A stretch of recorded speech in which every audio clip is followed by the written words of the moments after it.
Hello guys नमस्ते welcome छ तपाईँहरूलाई मेरो अर्को ब्लगमा। अहिले चाहिँ म धेरै पछि ब्लग गर्दैछु। अहिले हामी आएका छौँ यो गाडीमा थियो धाप बन्द गएछौँ। हामी अहिले दुईवटा बाइकमा छ, एउटा छ V3 दामी खालको छ, अर्को छ V2 छ यामाहाको एकदम दामी छ। पछाडिको सिन हेर्न सक्नुहुन्छ, ग्रिनरी एकदम भवाल छ, चौरहरू छ है यहाँ चाहिँ। सो हेर्दै गर्नु।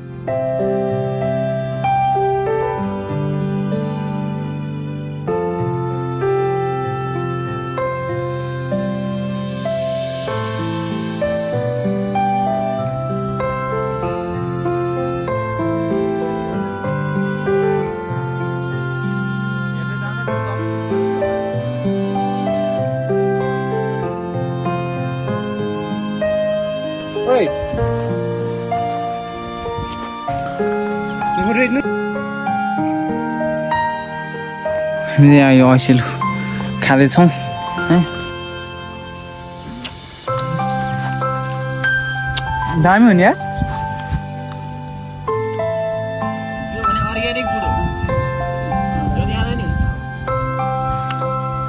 ऐसिलु टन्ने लोद पाकेको रहेछ, ऐसिलु रहेछ यहाँ त।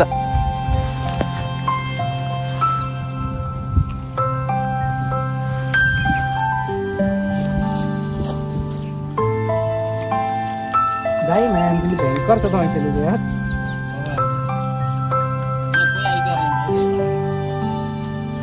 त्यो सिआरएफ भएर त फर्के जस्तो छ नि। त्यो बाटो होइन है, यो बाटो तल साङ्खु जाने।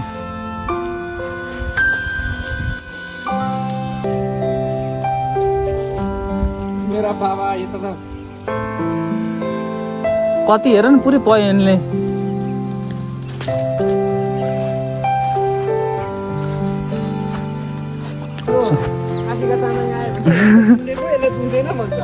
हामी चाहिँ ऐसिलु खाँदैछौँ अहिले। दाइ के छ एनपी सुजन भाइटी? एकदम ठिक छ बवाल। यस्तो बवाल ऐसिलु खानु पाउँदाखेरि होइन, यो भने एकदम अर्ग्यानिक फुड, विष विषादी केही नभएर रहित। यो त मल त दिनु पर्ने यार। हेलो गाइज, अहिले चाहिँ हामी ढाब्याको नगएर यता यो के अरे मर्निङ सुटबाट तलतिर लाग्यो। यो हाम्रो दामी चौर रहेछ, चौरा छौँ, हावा चलिरहेको दामी पाराले। दामी घाम पनि बवाल भइरहेछ है।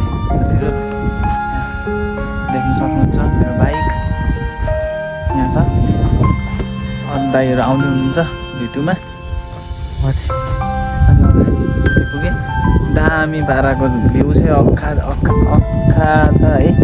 अरू भने त्यस्तै हो, दामी छ है। यतातिर पनि आउँछ, दामी छ। त्यही हो गाइस।